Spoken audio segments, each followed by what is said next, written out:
Okay, this right here is a fairly new Mower. It's an MTD push mower. This was a store return. Manufactured by MTD products. I gotta put a blade on it, and I gotta replace the broken brake cable. I went and harvested a brake cable off of a frame that has no motor on it. This is a fairly good frame. This motor here has issues, but it runs nonetheless, and I'm going to try to get rid of it. But change a brake cable, you have to take these 3 bolts out, a 5/16 or an 8mm, and the whole top just pops right off. And this whole mechanism here is actually bent, and that might be what's causing this to make such a hell of a racket when it's on. But what you got to do next is take a pair of pliers, which I don't have with me. I have vice grips, but take a pair of pliers and you squeeze these tabs right here. Sometimes I can do it with my fingers, but if y'all can see, little tabs right here you have to push in, and they're not the easiest. So let me get a pair of pliers and let me pop that out. So I got a pair of pliers here. This is going to be kind of tricky, so squeeze these tabs together. Try to, at least. If I had 2 hands, I could have had this off already, but sometimes that makes it easier for me. Can this sit right here? Yes, it can. So what we're going to do is squeeze these tabs without knocking over the phone.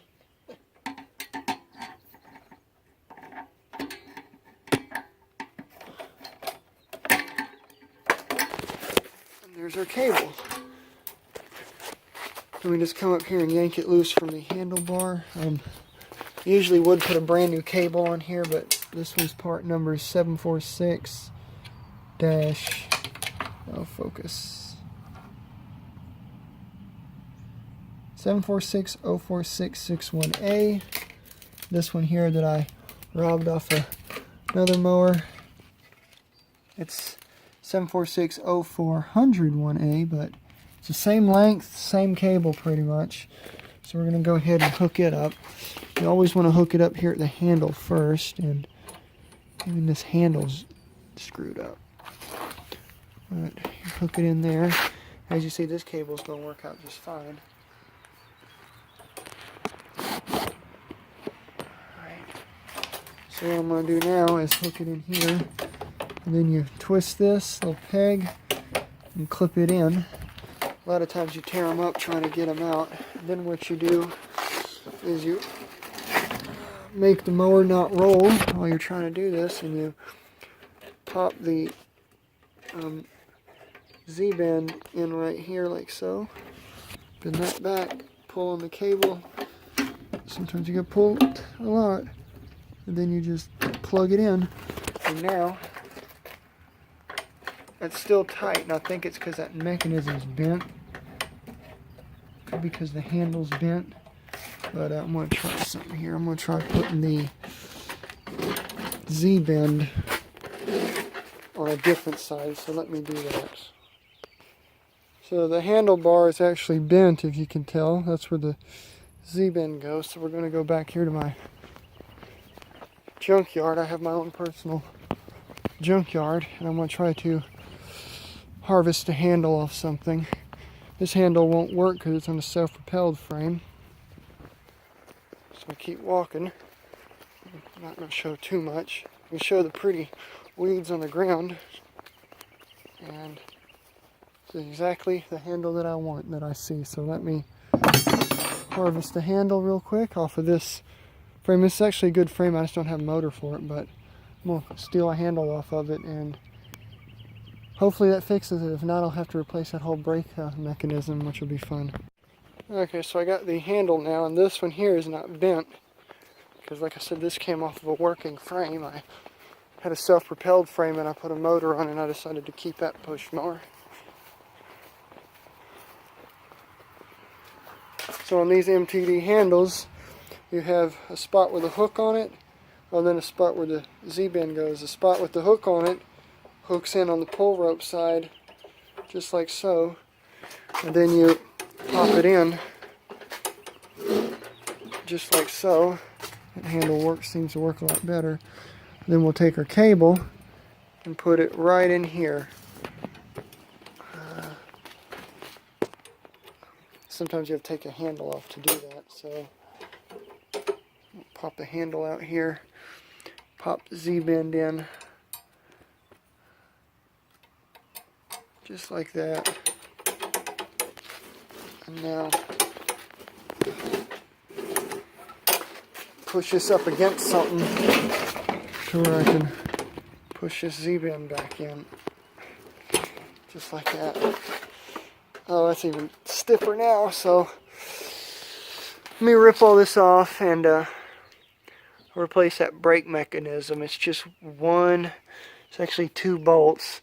Hope I don't have to take this off because this acts as the breather gasket as well. I know I'm going to have to take that flywheel off, but more than likely I'm going to have to take all of this off, and that's going to be fun. But you might see footage from a different camera in a minute because I might go get my big camera and set it up and actually fix this thing because this is bent. And I have a donor engine right here. This poor thing blew its rod. So I'm going to go do that, and you might see footage from a different camera. Alright, so I got the flywheel off and the little flywheel key. It's just a couple taps and it came off. So now I'm going to take off the shroud here so I can get to that one bolt.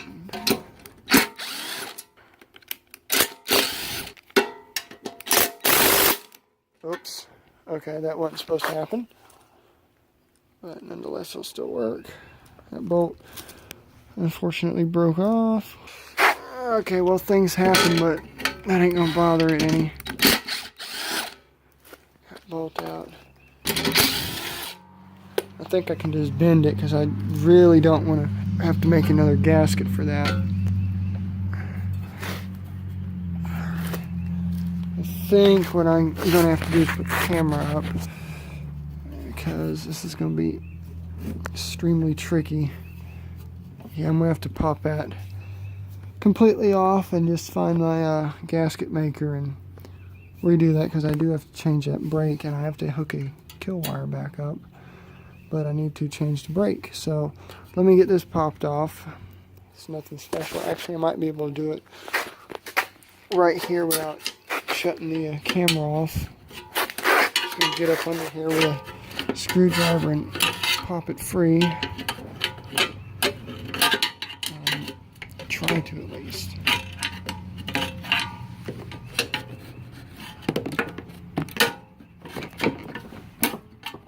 Here it comes, there it went. And,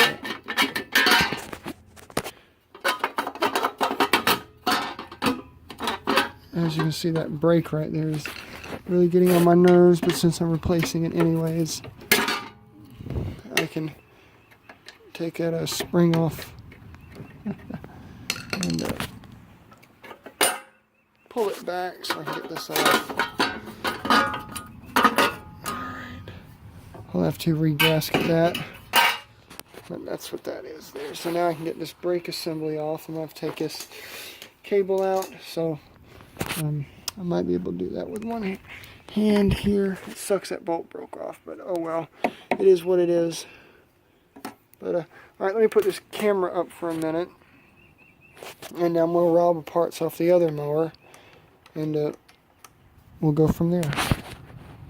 Alright, so I'm just getting ready to put the flywheel and all on. I replaced the shroud.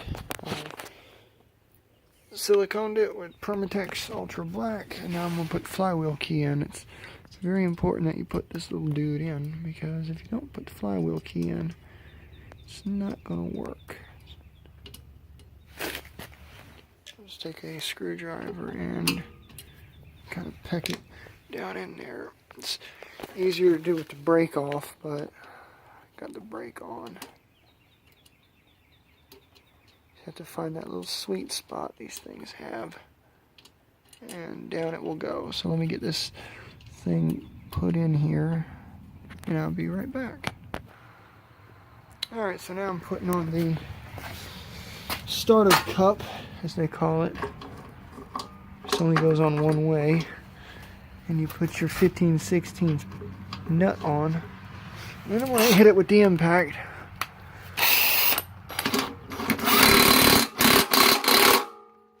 Good and tight. And inertia will make it even tighter when this thing goes to start. This here I want to trash because it's all bent up, but now I'm going to put the top back on.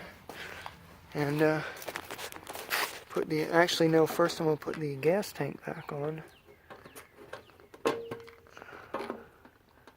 It's kind of tricky because you have to line it up on these tabs and not rip the gas line out.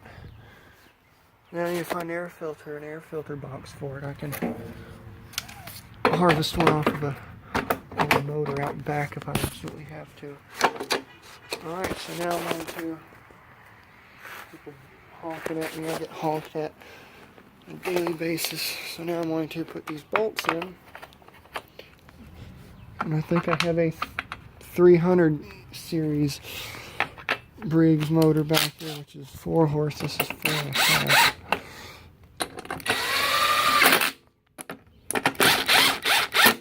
Don't want to get these too tight at once.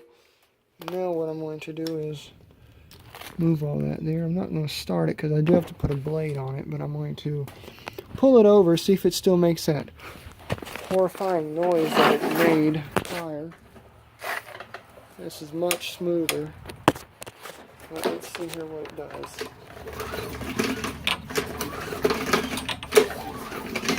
Sounds normal. So what it was doing before is this recoil would be binding up on it, and I put like 3 different recoils on it, and this was the better looking one out of the bunch. So I put 3 different recoils on it, and it was still doing that grinding noise. Like you'd go to start it and the rope wouldn't retract. I'd have to loosen it up and all that. So it was a combination of the brake being bent, and it had a bad brake cable to begin with, and that sump base or whatever the heck it's called was loose as well. So I'm gonna go find an air filter for it, and then I'm gonna put a new blade on it and clean it up, and this will make somebody a good little push mower. I don't have a bag for it, unfortunately. This came on a pallet of like, I think there was 8 on a pallet. And this was one of them that came on the pallet. I'll show you 3 more that I still have that came on the pallet. And those little Hyper Toughs right here, I have 2 of them left, but I had 3 or 4 of them. There were 4 little 20-inch, that Murray that I'm working on, and then the nicest one out of the bunch, this nice looking snapper here. I gotta peel them stickers off of, but yeah, that's what came on the pallet of 8. So let me go get an air filter now and continue. So before I head out to my warehouse, we'll call it, this is going on the trash. This is going on the junk. I'm gonna chuck his brake assembly too, but I'm gonna borrow that kill switch out of there. I'll do a video on how to get kill switches out, but always keep a brake springs because you never know when you're going to need a brake spring. I have a whole bucket of them. So enough putting off. Let's go get an air filter now. Or hopefully it has one on it. So I got our junk part here, and I'm going over to where I have my stash of junk, we'll call it. And I'm going to get rid of this and get an air filter. And see if that thing starts. I can't show you all it running. Well, maybe I can because it pulls fairly easy, but it's a good little push mower, good little frame, makes them a good mower. So this can go here with the bail bar. I'm not going to make a lot of it, so let's go find an air filter now. Just my freaking luck, I crawled all the way back here and this thing does not have an air filter on it. Oh well, I just have to order the part, but that should be a good motor. Maybe I'll do something with it one day. Okay, so what I'm going to do now is I might put a new spark plug in here. I might have already. Oh, that's the original spark plug, so I'll leave it. That's an RC12YC. I'm going to go get a blade for it. I'm going to peel this sticker off. That was the return sticker. As you see, it's been on here a while. But that'll just all wipe right off. But, so I have an air filter box around here somewhere for it. I'll find one for it. But what I'm going to do is go get the stuff to do the blade, and I got to change the oil in it too. But before I do all that, I'm going to see if it'll run, get nice and warm, and I'll do all that, so when I get ready to change the blade, I'll turn the camera back on. You might see footage from a different camera because my battery's getting low on this phone. But anyways, see you in a minute. Alright, so I'm about to change the blade. MTD China. Well, that OE blade's coming off because it's banged up. And I'm putting on a nice new made in USA. Install this setup, very important. Don't put it on upside down.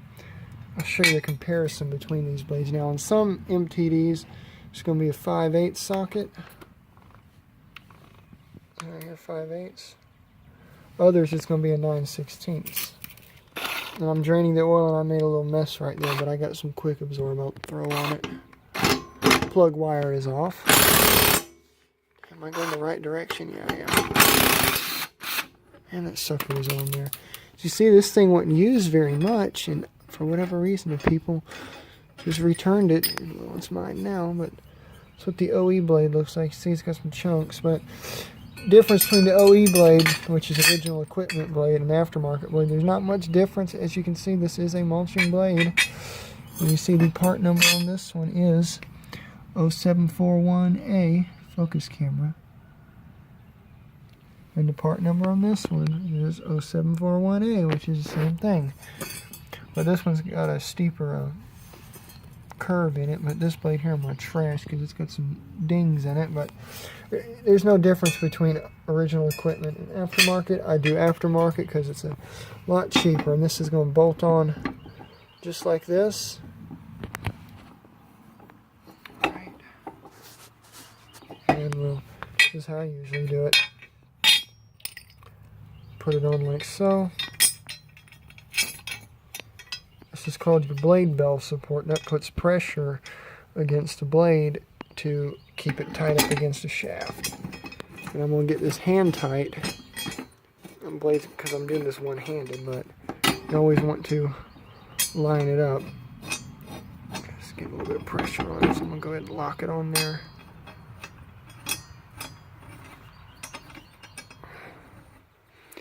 And if you're curious, you're probably saying, oh, aren't you supposed to sharpen a brand new blade? Absolutely not. Look at that edge on here. They paint these for a reason, but you see that nice sharp edge?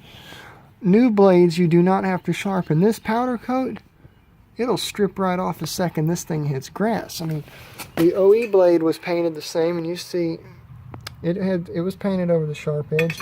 That's because this right here can cut you.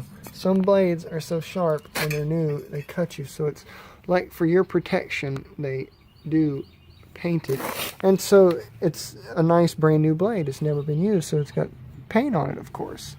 And again, you can see the edge right there. I'm trying to show you that you do not have to sharpen a brand new blade.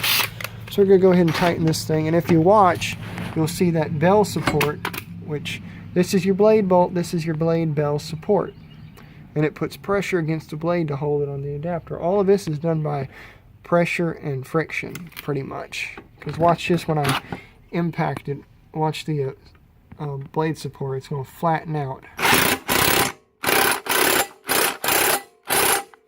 See there how that squished it?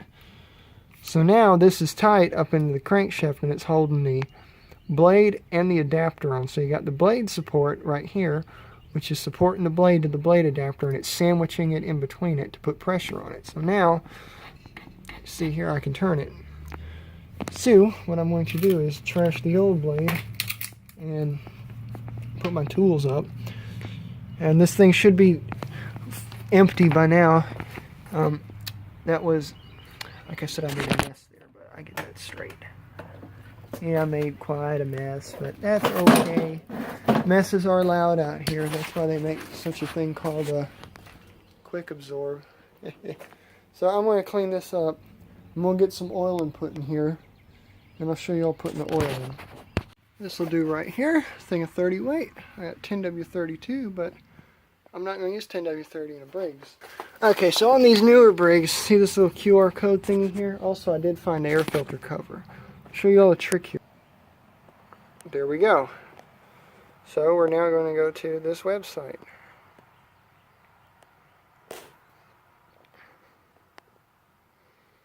Operator's manual, that's what I want.